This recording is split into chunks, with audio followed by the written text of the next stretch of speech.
Reprise du débat. Témiscamingue, mais je vais lui dire au départ que je devrais l'interrompre à 6h30, donc dans 7 minutes à peu près. Merci beaucoup, Madame la Présidente. Ça me fait extrêmement plaisir de pouvoir parler sur cette motion d'opposition. Ayant été militaire, ayant été aussi infirmière dans des départements d'urgence et de soins intensifs, j'ai une certaine connaissance, j'ai pu développer une certaine connaissance de ce qui se passe lors de situations de détresse.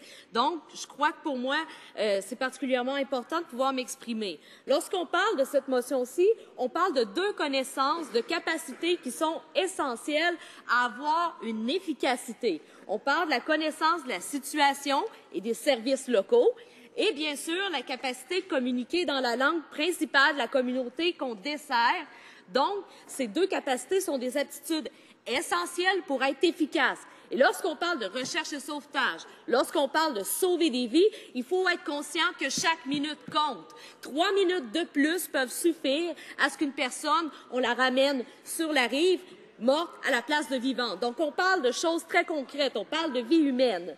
Ce que j'aimerais aussi spécifier, en commençant, si on peut dire, sur la capacité de communiquer dans la langue de la communauté, j'aimerais parler davantage du Centre de Québec, qui est bien sûr le seul centre bilingue au Canada et dont la fermeture pourrait entraîner le fait que ça va être des gens qui vont répondre dans des régions anglophones. Donc, même si c'est des gens bilingues, s'ils vivent dans une région anglophone, c'est extrêmement difficile de maintenir ces capacités linguistiques quand on pense, par exemple, qu'à Halifax, c'est seulement 3 de la population qui parle français et 4,7 à Trenton. Donc, c'est très difficile de maintenir des capacités linguistiques lorsqu'on vit dans un milieu anglophone, même si on est bilingue au départ ou même francophone.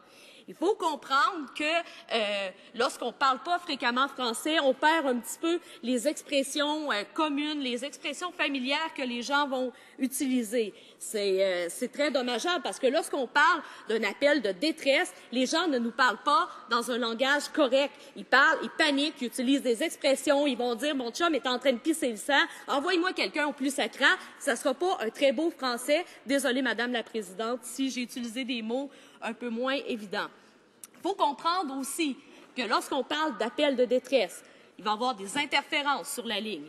Les gens vont avoir des accents qui peuvent être très différents. Les gens peuvent être en train de souffrir d'une maladie, peuvent être en train de faire une crise cardiaque.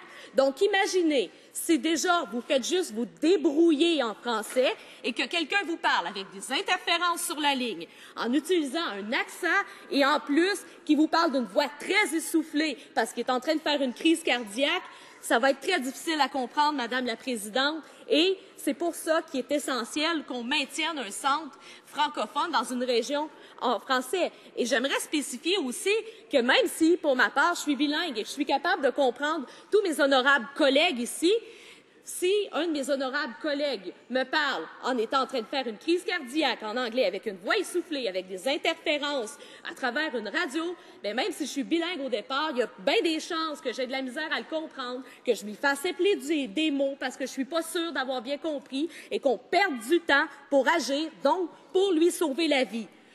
Maintenant, j'aimerais revenir sur la question de la géographie, de la connaissance du territoire local. Les gens, quand ils appellent, ils paniquent, ils ne donnent pas des directions précises. C'est très rare que quelqu'un va vous appeler parce qu'il est en train de vivre une situation de détresse et qu'il va vous donner sa coordonnée à 10 chiffres. Ce que les gens vont vous dire, c'est des termes familiers qui sont difficiles à comprendre. Comme par exemple, si moi je vous dis que je reste dans le rang de la ferme Bordelot à Clerval, est-ce qu'il y a seulement un de mes honorables collègues ici qui est capable de comprendre ce que j'ai dit? Non. Mais les gens, dans mon coin, dans ma communauté, eux, ils vont savoir exactement c'est où. Mais si c'est quelqu'un qui est dans 2 provinces, 3 provinces plus loin à l'ouest, c'est très probable qu'ils comprennent absolument rien, qu'ils fassent répéter, qu'ils demandent aux gens d'être plus précises. Les gens aussi vont souvent, quand ils font faire des appels de détresse, ils vont nous donner des renseignements qui sont liés à la mémoire. Donc, par exemple, ils vont dire je suis présentement proche de où est-ce que le bateau à M. Fauché a coulé il y a 5 ans. Donc, Quelqu'un à Trenton, ça lui dira pas grand-chose, mais quelqu'un qui vit dans la communauté, qui travaille dans la communauté, va se rappeler de cet événement-là et tout de suite, ça va lui allumer des lumières. Donc, on est plus efficace, on perd moins de temps. C'est ça. Il faut aussi comprendre qu'au niveau des appels de détresse, ça peut être malheureusement des enfants, des adolescents qui appellent parce qu'ils étaient en compagnie de leurs parents, de leurs grands-parents, et c'est eux qui ont subi un traumatisme médical, qui vont pas bien. Donc, déjà, en partant, si on comprend pas bien la langue, si en plus c'est un enfant de 8-9 ans qui essaie de nous expliquer ce qui se passe, ça risque d'être très difficile de le comprendre et on risque de perdre l'efficacité.